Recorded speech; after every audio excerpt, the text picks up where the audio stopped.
ये हमारी wire cutting स्टिपिंग machine है विद ट्विस्टिंग।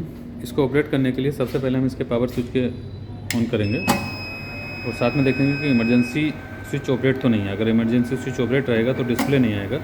जैसे कि अभी मैं इसे प्रेस कर देता हूँ तो मेरा डिस्प्ले बंद हो जाएगा, लेकिन पावर ऑन का स्विच अभी ऑलरेडी ऑन है। इसके लिए इसको रिलीज़ करना बहुत ज़रूरी है। अब इस मशीन के अंदर हम देखेंगे कि इसकी मेन स्क्रीन के ऊपर एक एल की वैल्यू आ रही है, जो कि अभी हमने 120 रखा हुआ है। ये टोटल लेंथ है जो हमारे वायर की है। इसके साथ में हमने दूसरे साइड में S1 और P1 दो वैल्यू सेट की हुई हैं।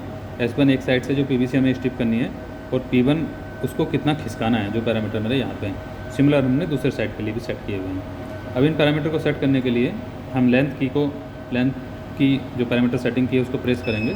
जैसे प्रेस करेंगे हम सेटिंग मोड में चले जाएंगे और हमारा एल की वैल्यू के ऊपर 120 के ऊपर ब्लिंकिंग स्टार्ट हो जाएगी। इस वैल्यू को चेंज करने के लिए हमें सिंपल जो कीपैड में हमारे नंबर हैं, जैसे मैं 100 सेट करना चाह रहा हूँ तो 100 को मैं प्रेस करूँगा 100.0 तो पॉइंट ऑलरेडी अपने आप आ जाता है। जैसे कि मैं 100 और 0 प्रेस करता हूँ, देन एंटर करता हूँ तो मैं नेक्स्ट पैरामीटर पर पहुँच जाता हूँ जो S1 के ऊपर ब्लिंकिंग कर रहा है। और जैसे मुझे यहाँ पे 6 सेट करना है तो मुझे 60 सेट करना है। उसके बाद मैं एंटर करूँगा, नेक्स्ट पर पहुँच जाऊँगा। जैसे मैं P1 पे पहुँच गया हूँ, यहाँ भी मैंने 6 और 0 एंटर किया। अब आगे एंटर से मैं आगे जाऊँगा। अगर मैं यहीं से बाहर आना चाहता हूँ तो मैं स्किप का बटन दबाऊँगा। ये मेरी लेंथ पैरामीटर की सेटिंग के लिए है। इसकी नेक्स्ट की मेरी ट्विस्ट की है। अगर मैं ट्विस्ट की को प्रेस करता हूँ तो ट्विस्टिंग के फंक्शन के अंदर मैं चला जाता हूँ पैरामीटर सेटिंग में। इसमें सबसे पहला है ट्विस्टर फंक्शन ऑन। अगर मैं ट्विस्टर के कोऑपरेट करना चाह रहा हूँ इस ट्विस्टर को कि वायर मेरा ट्विस्ट किया हुआ है, तो मुझे इस फंक्शन को ऑन रखना होगा। अदरवाइज़ मैं इसे ऑफ करने के लिए 0 के बटन को प्रेस करूँगा तो ये ऑफ हो जाएगा। अब मैं अगर इस पैरामीटर को ऑफ ही रखूँगा तो मेरा ट्विस्टर ऑपरेट नहीं होगा और मेरी मशीन ऑर्डिनरी मशीन की तरह काम करेगी। अगर मैं इसको ऑन रखना चाहता हूँ तो फिर दोबारा से 0 को प्रेस करूँगा तो ये ऑन हो जाएगा। इसके अलावा इसके अंदर पैरामीटर और भी हैं, जैसे कि वायर PVC थिकनेस, ये 0.5 है। ये वायर को होल्ड करने के लिए कि कटर कहाँ तक जाके ट्विस्ट करते हुए वायर को होल्ड करेगा। इसके बाद में एक ट्विस्टिंग 10 mm हमने सेट कर रखा है। ये ट्विस्टर की सेटिंग है कि कितने mm हम ट्विस्टर के रूले को चला रहे हैं। अगर ट्विस्टिंग को बढ़ाना है हमें तो इसको हम 14 तक लेके जा सकते हैं, और अगर हमारी ट्विस्टिंग बहुत ज़्यादा हो रही है तो इसको हम कम भी कर सकते हैं। इसके बाद में ट्विस्टिंग की स्पीड है जो हमने 5 कर रखी है, इसको भी हम एडजस्ट कर सकते हैं अपने हिसाब से। इसके बाद हम एंटर करेंगे। इसके अंदर ट्विस्टिंग के 3 मोड हैं, 0, 1 और 2। नॉर्मली हम 1 के ऊपर ऑपरेट करते हैं। एंटर करने के बाद हम नेक्स्ट पेज पे आते हैं जो दिखाता है कि फर्स्ट ट्विस्टर को ऑन रखना है या ऑफ रखना है। इसके बाद लास्ट ट्विस्टर को भी है। आप चाहें तो किसी एक इंडिविजुअल साइड भी ट्विस्ट कर सकते हैं। आप एंटर करके बाहर आ सकते हैं या स्किप दबा के बाहर आ सकते हैं। इसके अलावा नेक्स्ट पैरामीटर है मेरा कटर का, जिसके अंदर आप कट की को प्रेस करते हैं। इसमें सबसे पहला पैरामीटर है स्टिपिंग का। जैसे अभी स्टिपिंग के ऊपर हमने लिखा हुआ है 15.8 mm। ये होम पोजीशन से कटर मेरा 15.8 mm तक जाता है।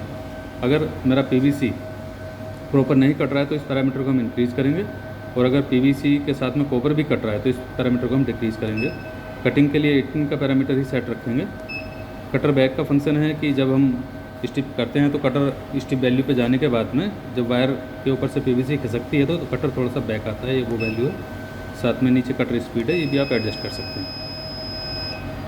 इसके बाद में एक है पुल में आप जो हमारे 2 रूलें हैं जिनके थ्रू वायर आगे और पीछे जाता है, ये उसकी स्पीड है। और स्टिप स्पीड जिस टाइम पे हम वायर को स्टिप कर रहे हैं, PVC को खिसका रहे हैं, ये उसकी स्पीड है। ये सिमिलर पैरामीटर पे आप मशीन को ऑपरेट कर सकते हैं। इसके अलावा इसके अंदर एक बटन है क्वांटिटी का। क्वांटिटी को प्रेस करेंगे तो अभी हमने 100 का बैच इसमें सेट किया हुआ है। एवरी 100 काउंट के ऊपर 2 सेकंड के लिए मशीन रुकेगी और एक बजर की साउंड आएगा, और जब टोटल 1000 की क्वांटिटी पूरी हो जाएगी तो मशीन इंडिकेशन देगी प्रोडक्शन कंप्लीट है, और उसके बाद में ऑफ हो जाएगी, स्टॉप हो जाएगी। बस सिंपल यही पैरामीटर है सेटिंग के लिए। इसके अंदर अभी अगर हमें वायर लगाना है तो हम वायर फीडर की तरफ से दोनों वायर को इसके अंदर लगाएंगे, और इसके अंदर एक नॉब है जो रूले को अप एंड डाउन करने के लिए। इसके थ्रू हम रूले को ऊपर उठा लेंगे, वायर को प्रॉपर स्लिप में डालेंगे। दूसरा वायर भी लगा लेते हैं।